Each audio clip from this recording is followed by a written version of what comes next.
کہ صبر جو ہے وہ تین قسم کا ہے۔ صبر علی الاطاعہ، اللہ کی اطاعت کرنے میں صبر۔ فجر کی نماز کے لیے اٹھنے کے لیے اس وقت چونکہ بڑی نیند گہری آئی ہوئی ہوتی ہے، رات بھر اگر کوئی مریض پریشان رہا ہو اور بے چین رہا ہو، اس وقت اسے نیند آ جاتی، اس وقت نیند کو توڑ کر اٹھنا، واقعہ یہ ہے کہ اس کے لیے صبر کی۔ پھر یہ کہ مئی جون کے مہینوں میں روزہ رکھنا بڑے صبر کی بات۔ تو صبر علی الاطاعہ، اللہ کے احکام کی پیروی اور اطاعت کرنے میں یہ صبر آئے۔ دوسرا ہے صبر عن المعصیہ، گناہوں سے بچنے کے لیے صبر۔ آدمی دیکھ رہا ہے کہ میں اگر اپنا وعدہ توڑ دوں تو مجھے بہت نفع ہو جائے گا، لیکن یہ معصیت ہے، اس سے رکنا تو اپنے نفس کو تھامنا ہوگا کہ وہ نفع کو نظر انداز کرتے اور اپنی بات پر جمع رہے۔ جب کوئی اور نفسانی خواہش ہے وہ ابھرتی ہے تو اس کو روکنے کے لیے انسان کے اندر طاقت چاہیے، یہ صبر۔ تیسرا صبر جو ہے وہ ہے صبر علی الابتلاء، آزمائش پر صبر۔ اللہ تعالی کی طرف سے یہ ہمیشہ کا ایک قاعدہ ہے، قانون ہے کہ جو لوگ بھی ایمان کا دعویٰ کریں ان کو جانچا جاتا ہے، پرکھا جاتا ہے، امتحانات میں سے گزارا جاتا ہے، آزمائشوں کی بھٹیوں میں سے گزارا جاتا ہے۔ یہ صبر علی الابتلاء جو ہے یہ اصل میں موضوع ہے ہمارے اس 5ویں حصے۔ اس لیے نوٹ کر لیجئے کہ وہ صبر علی الطاعہ اور صبر علی المعصیہ وہ اس میں اصل میں زیر بحث نہیں ہے، وہ پچھلے حصوں میں آ چکے ہیں، از خود امپلائیڈ ہوں۔ لیکن صبر علی الابتلاء، آزمائشوں کے اندر جمے رہنا، کوئی تکلیف ہے، پرسیکیوشن ہے، اسی طریقے سے آپ کو ستایا جا رہا ہے، وربل پرسیکیوشن ہے یا فزیکل پرسیکیوشن ہے، زبانی ایذا دی جا رہی ہے یا جسمانی ایذا دی جا رہی ہے، اس پر صبر کرنا، جانی نقصان ہے اس پر صبر کرنا، مالی نقصان ہے اس پر صبر کرنا، یہ سارے صبر جو ہے یہ در حقیقت یہ موضوع ہے اس 5ویں حصے۔ اب اس میں بھی تاریخی اعتبار سے نوٹ کر لیجئے کہ ایک تھا وہ صبر جو صحابہ کو مکے میں کرنا پڑا، اور ایک وہ صبر و مصابرت ہے کہ جو مدینے میں آ کر شروع ہوا۔ مکے میں کیا تھا؟ یک طرفہ صبر تھا، جو تمہیں ستایا جائے، تکلیف دی جائے، جھیلو، برداشت کرو، کھڑے رہو، پیچھے بھی نہیں ہٹنا لیکن جوابی کارروائی بھی نہ کرنا۔ میرے نزدیک یہ صبر جو ہے یہ زیادہ مشقت طلب تھا، یہ صبر زیادہ مشکل ہے۔ جہاں آپ کو اجازت ہو کہ کوئی آپ کو برا کہے آپ بھی جواب میں برا کہے، کوئی آپ کو اینٹ مارے آپ پتھر دے مارے، تو ظاہر بات ہے کہ وہاں بھی صبر کی ضرورت تو ہے، لیکن یہ کہ آدمی کا ٹھنڈا ہو جاتا ہے دل کہ میں نے بھی بدلہ لے لیا ہے، میں نے بھی پتھر مار لیا ہے۔ لیکن مکہ مکرمہ میں حکم یہ تھا کہ بس جھیلو اور کوئی جوابی کارروائی نہ۔ یہ جو صبر تھا یہ بڑا کڑا صبر تھا، بڑا سخت صبر۔ اور اسی اعتبار سے میں نے جیسا کہ آپ کو بتایا تھا کہ فزیکل پرسیکیوشن جو شروع ہوئی ہے وہ 4تھے سال سے شروع ہوئی ہے آغاز وحی کے بعد۔ اس سے پہلے صرف وربل پرسیکیوشن تھی، اور وہ بھی داعی یعنی حضور کی ذات پر مرکوز تھی۔ پاگل ہو گئے، دماغ خراب ہو گیا ہے، سحر زدہ ہے، کوئی جن آسیب ان کے اوپر آ گیا ہے، شاعر ہے، ساحر ہے۔ اب یہ ساری وربل پرسیکیوشن ہو رہی تھی، اور وہ بھی صرف حضور کے، کسی اور کے لیے نہیں۔ اس لیے کہ وہ سمجھتے تھے کہ اگر حضور کا کی جو قوت ارادی ہے، ول، اسے ہم کل کر دیں اس وربل پرسیکیوشن کے ذریعے سے، استہزاء سے، تمسخر سے، مذاق اڑا کر وہ بددل ہو کر بیٹھ رہے ہیں، تو کسی اور کو کچھ کہنے کی ضرورت نہیں، یہ تحریک اور دعوت ختم ہو جائے گی۔ پہلے 3 سال پرسیکیوشن صرف وربل تھی، اور وہ بھی focused on the person of the prophet Muhammad صلی اللہ علیہ وسلم۔ 4تھے سال سے جب انہوں نے دیکھا کہ یہ تو نہ نبی کے حوصلے میں اور عزم میں کوئی کمی آئی، اور نہ یہ دعوت جو ہے رکی ہے، بلکہ دعوت تو پھیل رہی ہے، خاص طور پر ہمارے نوجوانوں میں، جو ہمارے مستقبل، ہمارے چشم و چراغ ہیں، وہ ان کے گر جمع ہو رہے ہیں، اور ہمارے غلام جو اب تک تو ثابت تھے اپنی قسمت پر کہ ٹھیک ہے ہماری قسمت تھی، اب غلام بنا دیے گئے، لہذا جو آ رہا جیل رہے۔ اب ان میں یہ دعوت نفوذ کر رہی ہے تو یہ تو ایسا ہے کہ جیسے بارود کا گودام ہو اور اس میں کوئی آگ لگائی جا رہی ہے۔ تب انہوں نے پھر فزیکل پرسیکیوشن کا آغاز، انہیں مارو، انہیں پیٹو، انہیں بھوکا رکھو، انہیں لوہے کی زنجیروں میں باندھ کر گھروں میں ڈال دو، فاقے دو، اور ان کو شدید ترین ایذائیں دو۔ یہ دور جب شروع ہوا ہے تو جیسا کہ میں نے عرض کیا، اس میں بڑے صبر کی آزمائش ہوئی، اور اس موضوع پر قرآن حکیم کا ضرب سلام سورہ عنکبوت ہے۔ سورہ عنکبوت کا پہلا رکوع آیات 13 ہیں، اگرچہ اس میں ایک آیت جو ہے تو الف لام میم حروف مقطعات کی ہے، باقی 12 آیات قرآن مجید میں صبر علی الابتلاء کا جامع ترین مقام، اس پر ہم نے پوری تفصیل سے گفتگو۔ اس کے بعد کے جو 6 رکوع ہیں ان کو 2 حصوں میں تقسیم کیا جا سکتا ہے۔ پہلے 3 حصوں میں گفتگو یہ ہے کہ زیادہ تر مشرکین سے ہو رہی ہے، ظاہر بات ہے کہ مکی صورتوں میں وہ مضمون تو جاری رہے گا، اور اس میں یہ ہے کہ پچھلے انبیاء کی کہانیاں جو ہیں، ان کے داستانیں، ان کے حالات و واقعات بیان کیے جا رہے ہیں، تاکہ ایک طرف انہیں یقین آ جائے کہ ان کا انجام بھی وہی ہوگا، اور ایک طرف اہل ایمان کے دل کو تسلی ہو کہ بالآخر فتح جو ہے اہل ایمان کی ہو۔ یہ 3 رکوع ان دونوں پر مشتمل ہے، اگرچہ اس میں 2 باتیں بڑی بنیادی صبر کے ضمن میں بہت ہی بنیادی اہمیت کی آئی ہیں، وہ میں نے نوٹ کروائی تھی آپ کو۔ نمبر 1 یہ کہ یہ جو لوگ توحید کو چھوڑ کر کچھ تانے بانے بناتے ہیں اپنے عقائد اور اعمال کے، یہ ان کی مثال ایسی ہے کہ جیسے مکڑی بھی ایک جالا تن لیتی ہے، تانا بانا تو اس کا بھی ہے، جالا ہے، اس کا گھر ہے، تو ان کی مثال ہے کہ مثل العنکبوت اتخذت بیتا، وہ بھی ایک گھر بناتی ہے، وَإِنَّ أَوْهَنَ الْبُيُوتِ لَبَيْتُ الْعَنكَبُوتِ، حالانکہ معلوم ہے کہ تمام گھروں میں سب سے زیادہ کمزور گھر جو ہے وہ مکڑی کا گھر ہے۔ تو ان کے یہ تانے بانے بے بنیاد ہیں، غیر معقول ہیں، نہ فطرت میں بنیاد ہے نہ عقل میں بنیاد۔ ذرا سی آپ اس کا تجزیہ کریں گے تو معلوم ہو جائے گا کہ بے بنیاد ہے، بے اصل ہے، ان کی کوئی حیثیت نہیں۔ اور دوسری مثال بہترین دی تھی، اور وہ یہ کہ حق کے منکشف ہونے کے باوجود جو لوگ باطل پر اڑے رہتے ہیں، ان میں بڑی تعداد ایسے لوگوں کی ہوتی ہے جو صرف اپنے تعلقات کی بنا پر وہیں پہ جمے رہتے۔ کیا کریں، اگر ہم بدل لیں گے بات تو ٹھیک ہے، لیکن ہم نئی بات قبول کریں گے تو اپنے خاندان والوں سے کٹ جائیں گے، اپنے رشتہ داروں سے کٹ جائیں گے۔ کوئی جماعت ہے اس میں ہم شریک ہیں، لیکن اتنے سال ہو گئے، ہمیں 50 برس ہو گئے، ہماری رشتہ داریاں اسی جماعت میں ہو گئی ہیں، ہمارے کاروباری اتحاد وہی ہے، اب اس جماعت کو چھوڑ کر ہم کیسے جو ہیں پنپے کے کیسے؟ اس لیے کہا گیا ہے کہ ان کی مثال کیا ہے، کہ ان کا معاملہ یہ ہے کہ مودۃ بینکم فی الحیات الدنیا، تم باطل پر اڑے ہوئے ہو صرف اپنی دنیاوی جو زندگی ہے اس کے محبتوں اور تعلقات کی وجہ سے۔ یہ نہیں ہے کہ تم اس پر مطمئن ہو، کنونسڈ ہو، حقیقت تم پر منکشف ہو چکی ہے، یہ بات صحیح نہیں ہے، ہم غلط راستے پر جا رہے ہیں، لیکن مودۃ بینکم فی الحیات الدنیا یہ چیز ہے جو تمہیں روکے ہوئی ہے، آپ اس کو چھوڑ نہیں سکتے۔ آخری 3 رکوع جو ہیں وہ میں نے عرض کیا تھا کہ یہ 3 رکوع در حقیقت اس میں 2 مضامین جو ہیں ان کو لپیٹ دیا گیا، بٹ دیا گیا۔ ان میں سے ایک مضمون ہے وہی اہل ایمان سے خطاب، کہ آزمائش کے وقت کیا چیزیں ہیں جو تمہیں قائم رکھیں گی، تمہیں طاقت کس سے حاصل، صبر کی بنیاد کن چیزوں پر قائم۔ تو اس میں ہم نے دیکھا کہ 21ویں پارے کی جو پہلی آیات ہے نہایت جامع تھی، ذکر کی اہمیت، اتل ما اوحی الیک من الکتاب واقم الصلاۃ ان الصلاۃ تنہی عن الفحشاء والمنکر ولذکر اللہ اکبر۔ پھر یہ بھی فرمایا گیا کہ اہل کتاب کے ساتھ جو ہے، ان کے ساتھ جو ہے مجادلہ کرو، لیکن بڑے اچھے اسلوب، مشترک بات تلاش کرو اور وہاں سے بات شروع۔ اس طرح کے کی ہدایات آ گئی۔ پھر یہ ہے کہ مشرکین سے بات شروع ہو گئی۔ اب جو یہ آخری حصہ ہے آیت نمبر 56 سے لے کر 69ویں آیت تک، اس میں بھی آپ دیکھیں گے پہلی 5 آیات نہایت اہم ہیں ان لوگوں سے خطاب کر کے جو ان مشکلات و مسائل کی بھٹیوں میں سے گزر رہے ہیں۔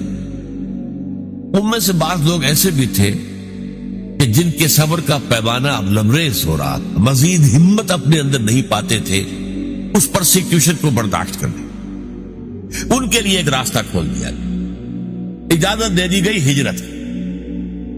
اگر تم ہمارے دین پر قائم نہیں رہ سکتے، اس جگہ پر اتنی سختی ہے، اتنا تشدد ہے، تو ٹھیک ہے تم ہجرت کر جاؤ، میری زمین بڑی وسیع ہے، بڑی کشادہ ہے، زمین سے نہ بندھے رہو۔ پروفیسر مرزا محمد منور صاحب ایک لفظ استعمال کیا کرتے تھے، میں اس کو انہی کے حوالے سے استعمال کر رہا ہوں، Islamic culture is not earth bound. اسلامی تہذیب اور ثقافت جو ہے وہ زمین سے جڑی ہوئی نہیں ہے۔ ایک ہوتا زمین، بھارت ماتا، ہم سب بھارت کی اولاد ہیں، نہیں، سنز آف دی سوائل، نو، ہمارا تعلق نظریات سے ہے، اللہ سے ہے، ایمان سے ہے، اس بنا پر ہماری ایک جمعیت ہے۔ ان کی جمعیت کا ہے ملک و نسب پر اعتبار، اور قوت دین سے ہے مستحکم جمعیت تیری، اس اعتبار سے مسلمان جو ہے وہ ارتھ باؤنڈ نہیں ہے۔ اگر ایک جگہ پر رہتے ہوئے تم دین پر نہیں چل سکتے، چھوڑو اس جگہ کو، دفع کر دو اسے، اور چلے کہیں اور چلے جاؤ۔ لیکن ساتھ ہی کچھ اور باتیں بھی کہہ دی گئی، تو یہ در حقیقت اور یہ موقع کیا تھا؟ اسی کے بعد ہجرت حبشہ ہوئی ہے کہ بہت سے لوگ جو ہے حضور کی اجازت سے وہ مکے کو چھوڑ کر اور حبشہ کی طرف چلے۔ لیکن یہ ہجرت صرف اس کے اندر صرف ایک چوائس دیا گیا تھا، ایک اجازت دی گئی تھی، یہ ہجرت واجب نہیں تھی۔ اس کے بعد جو ہوئی ہے 7 سال کے بعد ہجرت مدینے کی، وہ واجب تھی۔ وہ تو ایک یوں سمجھئے کہ جو ریولوشنری پروسیس تھا محمد رسول اللہ صلی اللہ علیہ وسلم کا، اس کی اہم کڑی ہے، اس کا ایک ٹرننگ پوائنٹ ہے، وہ واجب تھی۔ لیکن یہ ہجرت جو تھی، جس کو اب ہجرت حبشہ کہتے ہیں، سن 5 نبوی میں جو ہوئی ہے، یہ ہجرت تھی اجازت، جا سکتے ہو، اگر نہیں تم سے جھیلا جا رہا تو ٹھیک ہے، تم مکے کی زمین کو خیر بات کہو، کہیں اور چلے جاؤ۔ اور کہاں چلے جائے اس کی ہدایت حضور نے کر دی کہ حبشہ کا ملک ہے، زیادہ دور نہیں ہے حبشہ، درمیان میں صرف ریڈ سی ہے، دورہ قلزم، بس اس کو کراس کرو، کشتیوں میں بیٹھے اس کو کراس کیا، حبشہ پہنچ گئے۔ تو یہ ہجرت حبشہ کی طرف اشارہ ہو رہا ہے، تو ارشاد ہوا یا عبادی الذین آمنوا، یہی بڑا پیارا انداز، اے میرے وہ بندو جو ایمان لائے۔ ایک بات میں نے اس سے پہلے کئی مرتبہ کہی ہے آپ سے کہ قرآن مجید میں یا ایھا الذین آمنوا، یہ جو طرز خطاب ہے یہ صرف مکی صورتوں میں، مدنی میں نہیں، جبکہ ایک امت کی شکل بن گئی تھی، تحویل قبلہ ہو گیا، معلوم ہوا کہ نئی امت نئے مرکز کے گرد اب وجود میں آ گئی، لہذا وہاں یا ایھا الذین آمنوا، اور اس میں صرف صاحب ایمان نہیں، منافقین بھی شامل ہوتے ہیں۔ پورے قرآن میں کہیں منافقین کو نہیں کہا گیا یا ایھا الذین نافقوا، نہیں، وہ بھی اپنے ایمان کے مدعی تھے، انہیں ایک مسلمان سمجھا جاتا تھا، اسی یا ایھا الذین آمنوا میں دونوں کور ہو جاتے۔ قرآن مجید میں مکی صورتوں میں یا ایھا الذین آمنوا کا لفظ صرف ایک صورت میں آیا ہے، اور وہ صورت ہے کہ جس کے بارے میں اختلاف ہے کہ وہ مکی ہے یا مدنی، وہ سورہ حج ہے، اس کے بارے میں یہ رائے بھی ہے کہ وہ مکی ہے اور یہ رائے بھی ہے کہ مدنی، اور اس کی بعض آیات جو ہے جن سے محسوس ہوتا ہے کہ وہ مدنی ہے، وہ اصل میں میرے نزدیک برزخی آیات ہیں، نہ مکی نہ مدنی، یعنی حضور کے سفر ہجرت کے دوران نازل، مکہ آپ چھوڑ چکے، مدینہ ابھی پہنچے نہیں، دوران میں سفر جو آیات نازل ہوئی اس کو میں برزخی کہہ رہا ہوں۔ تو دنیا اور آخرت کی زندگی کے درمیان ایک مرحلہ ہے برزخی، ایسے ہی یہ مکی اور مدنی کے درمیان، پر اس کے علاوہ پوری مکی صورتوں کے اندر، ویسے وہ صورت بحیثیت مجموعی میرے نزدیک مکی ہے، لیکن اس کی وہ آیات جن کی بنا پر لوگوں نے یہ گمان کیا کہ مدنی ہے، وہ میرے نزدیک برزخی ہیں، یعنی مکی اور مدنی کے درمیان۔ باقی اگر مکی صورت میں خطاب ہوتا ہے تو یا عبادی الذین آمنوا، یا عبادی الذین اسرفوا، اور یہ بڑا ہی محبت آمیز، اے میرے وہ بندو جو ایمان لائے۔ اب اس سے زیادہ التفاق اور عنایت اور توجہ، اپنائیت جسے کہ اے میرے وہ بندو، اسی کی ایک مثال آپ کو ملتی ہے سورہ زمر میں، قل یا عبادی الذین اسرفوا علی انفسہم لا تقنطوا من رحمت اللہ، اے نبی ان سے کہہ دیجیے اے میرے وہ بندو جنہوں نے اپنے اوپر ظلم کیا ہے، کوئی گناہ کمائے ہیں، کوئی معصیت کا ارتکاب کیا ہے تو جان لو کہ تمہارا رب جو ہے وہ رحیم ہے، تواب ہے، وہ تو تمام گناہ معاف کر دے گا. لا تقنطوا، مایوس نہ ہو جانا اس کی رحمت سے. یا عبادی الذین اسرفوا لا تقنطوا من رحمت اللہ انہ یغفر الذنوب جميعا. سارے گناہ، حدیث میں آتا ہے کہ کوہ احد جتنے گناہ بھی ہو تو میں معاف کر دوں گا آنے واحد میں. توبہ کرو خلوص کے ساتھ، آنے واحد میں سب نسیہ منسیہ ہو جائیں گے جیسے کہ ان کا وجود آئی. وہی انداز ہے یا عبادی الذین آمنوا ان ارضی واسعۃ. دیکھو ہماری زمین بہت کشادہ، صرف مکہ ہی تو نہیں ہے رہنے کی جگہ، ارضی واسعۃ. ہاں عرب کے اندر جو ہے سارے علاقے وہ قریش کے تابع تھے، لہذا قریش کے مقابلے میں پناہ دینے والا کوئی قبیلہ نہیں، لہذا عرب کی سرزمین تو اپنی وسعت کے باوجود تنگ ہو چکی. البتہ عرب سے باہر پوری دنیا پڑی ہے، جاؤ، لیکن ڈٹے رہو، ایمان سے پیچھے نہ. ان ارضی واسعۃ فإیایا فاعبدون، بس میری ہی بندگی کرو، یہاں نہیں کر سکتے تو وہاں جا کر کرو. اس میں پھر حضور نے نشاندہی فرما دی صلی اللہ علیہ وسلم کہ جاؤ حبشہ میں چلے جاؤ، وہاں ایک بادشاہ ہے جو بڑا ہی انصاف پسند ہے. اس بادشاہ کے پاس نجاشی رحمت اللہ علیہ، جو بعد میں ایمان بھی لے آئے اور انہیں تابعین میں شمار کیا جاتا ہے، کہ حضور کی زیارت تو ان ثابت نہیں ہے، نہیں ہوئی ہے، لیکن یہ کہ وہ ایمان لائے ہیں، صحابہ کو انہوں نے دیکھا ہے جو بھی گئے تھے ہجرت کر کے وہاں، لہذا انہیں تابعی شمار. ان ارضی واسعۃ فإیایا فاعبدون، میری ہی بندگی کرو. اسی سے ملتے جلتے اشعار ہیں حضرت علی رضی اللہ تعالی عنہ. بلاد اللہ واسعۃ فضاء، اللہ کی سرزمین جو ہے وہ بڑی وسیع ہے. بلاد اللہ واسعۃ فضاء ورزق اللہ فی الدنیا فصیح، اور اللہ کا رزق بھی دنیا میں بہت پھیلا ہوا ہے.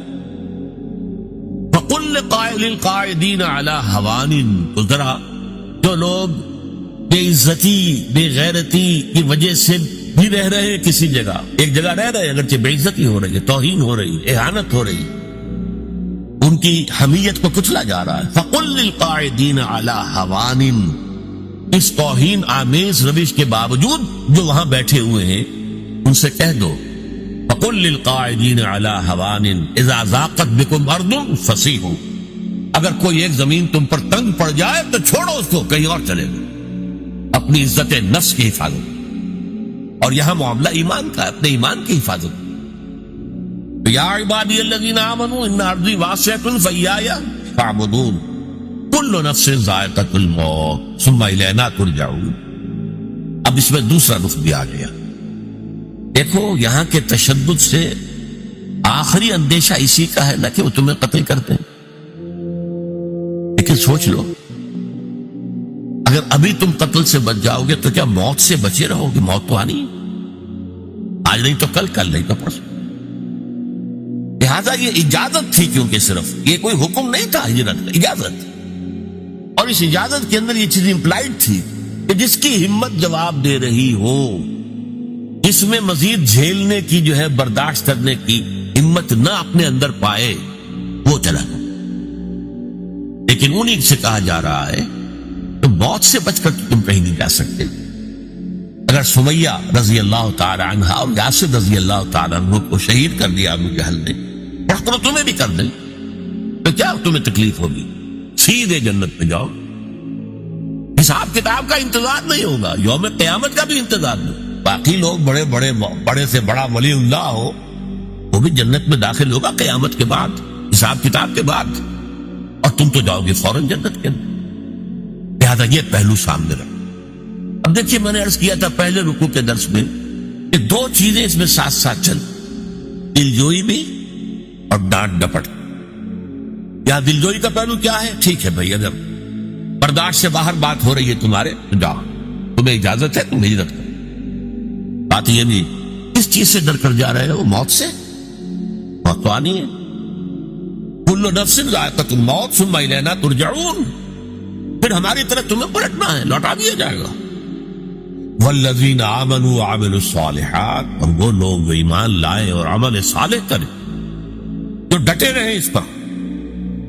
لَنُبَوِّئَنَّهُم مِّنَ الْجَنَّةِ غُرَفًا تَجْرِي مِن تَحْتِهَا الْأَنْهَارُ، ہم لازماً انہیں جگہ دیں گے جنت کے بالا خانوں میں جن کے نیچے نہریں بہ رہی.